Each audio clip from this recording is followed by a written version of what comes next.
Ya, baik. Kakak-kakak, Kak Cecep sudah pada hadir. Oh iya, sepertinya baru beberapa orang ya yang sudah pada hadir di meet kali ini. Ya, tidak apa-apa kita ngobrol-ngobrol dulu sebentar, Kak Cecep, untuk memperlancar kegiatan kita di dalam PKG ini. Ini mohon Kak Cecep lebih memberikan suporti kepada kakak-kakak yang lain untuk bagaimana kita bisa eh, cepat-cepat menyelesaikan memenuhi tugas-tugas yang memang sudah ditugaskan pada LMS tersebut ya.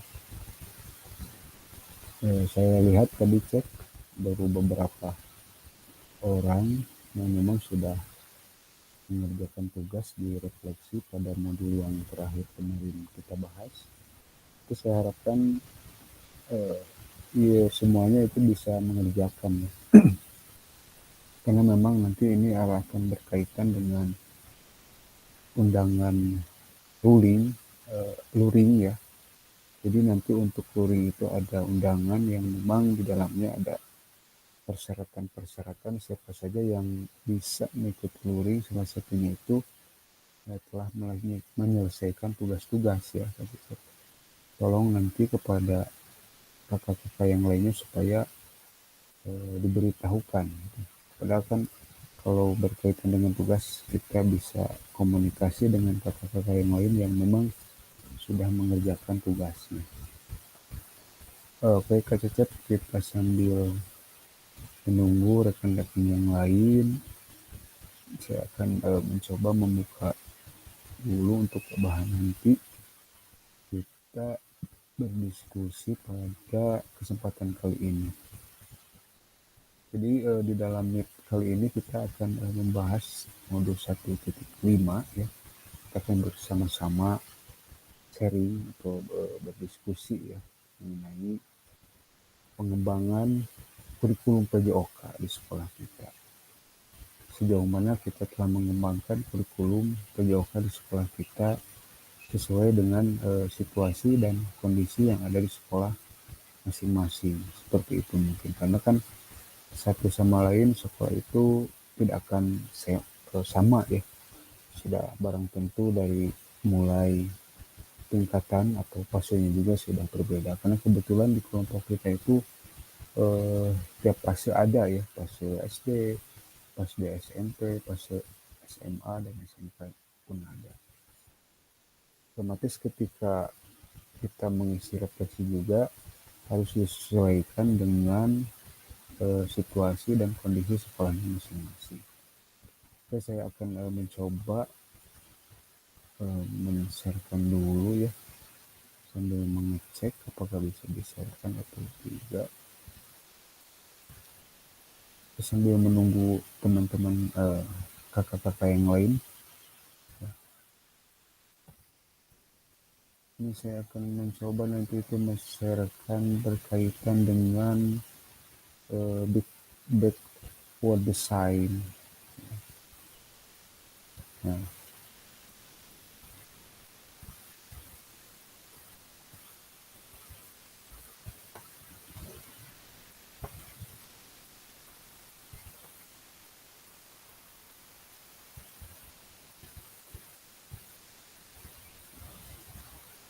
sudah ada kelihatan kaset.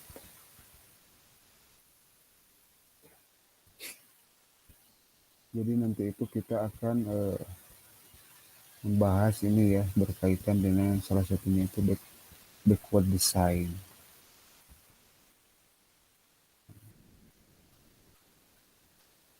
Nah, di sini ada barangkali ada kakak-kakak yang sudah mengenali atau terbiasa membuat rencana pembelajaran atau modul ajar dengan backward design.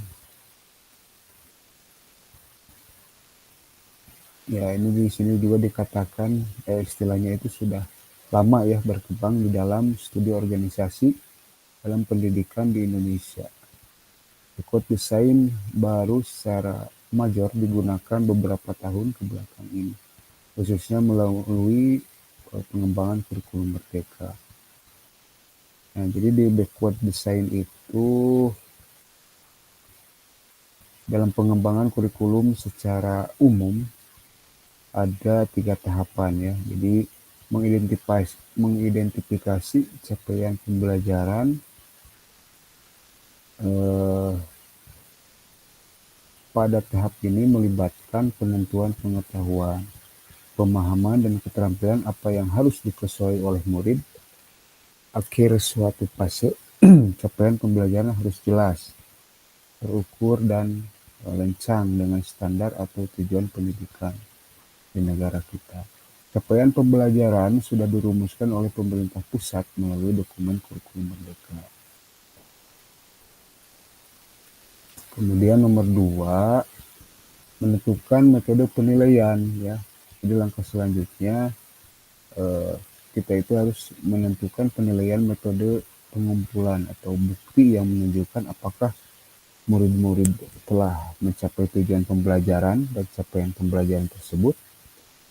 Khusus untuk materi penilaian dalam pelatihan ini nanti ada sebuah materi khusus ya berkaitan dengan penilaian. Itu salah satunya ada penilaian tentang penilaian otentik gitu ya.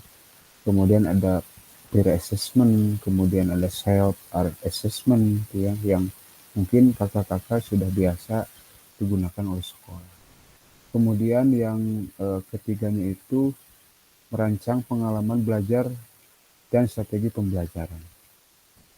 Jadi di tahap terakhir ini kakak-kakak merencanakan metode mengajar apa yang paling sesuai ya dengan materi-materi yang akan kita sampaikan pada pertemuan tersebut ya.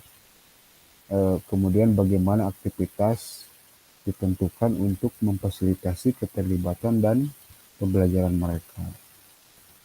Ini ada sebuah ilustrasi ya nanti di bawahnya.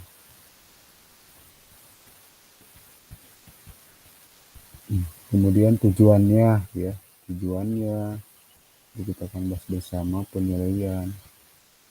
Nah di sini juga saya ada sebuah contoh RPP backward design.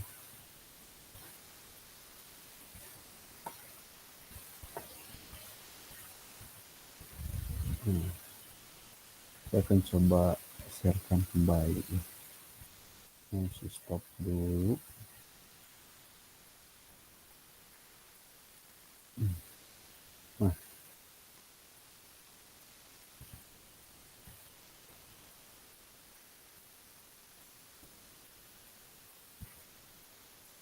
Nah, ini mungkin salah satu contoh. Ini tentang apa?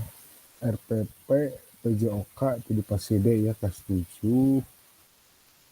Biasa seperti biasa. Nama sekolah biasa, materinya itu adalah aktivitas bela diri pencak silat ya. Kemudian dimensinya mandiri dan gotong royong. Estimasi waktunya adalah 2 kali pertemuan ya. Kelas D. Kemudian capaian pembelajaran. Nah, ini yang menjadi apa? Yang membedakannya itu di sini. Di tujuan pembelajaran. Jadi sebagaimana yang kita tadi sudah perlihatkan di awal.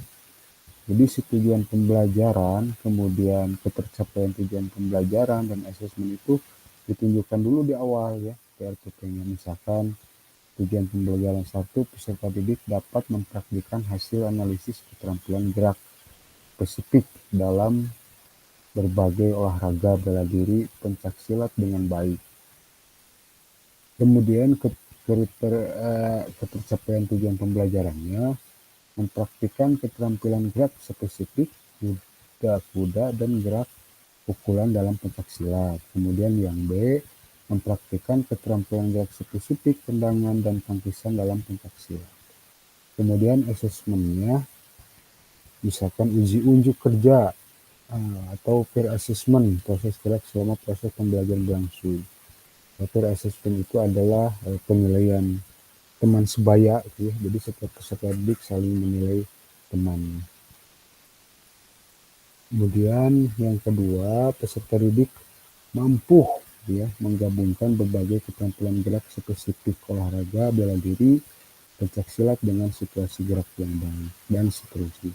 Nah ini mungkin menjadi salah satu ciri atau ciri khas tanda-tanda. Jadi tujuan pembelajaran, kemudian KKTP-nya dan asesmennya itu dijelaskan dulu di awal. Ya. Ke bawahnya sih hampir sama sepertinya. Materi, kemudian inti ya ada penutup, kemudian pemanfaatan medianya, ada yang melalui YouTube dan lain sebagainya. Itu yang penting bagaimana kita bisa mencapai tujuan berkaitan dengan tujuan pembelajaran, kemudian kriteria ketercapaian pembelajaran, dan di asesmennya itu bisa dilaksanakan dengan baik.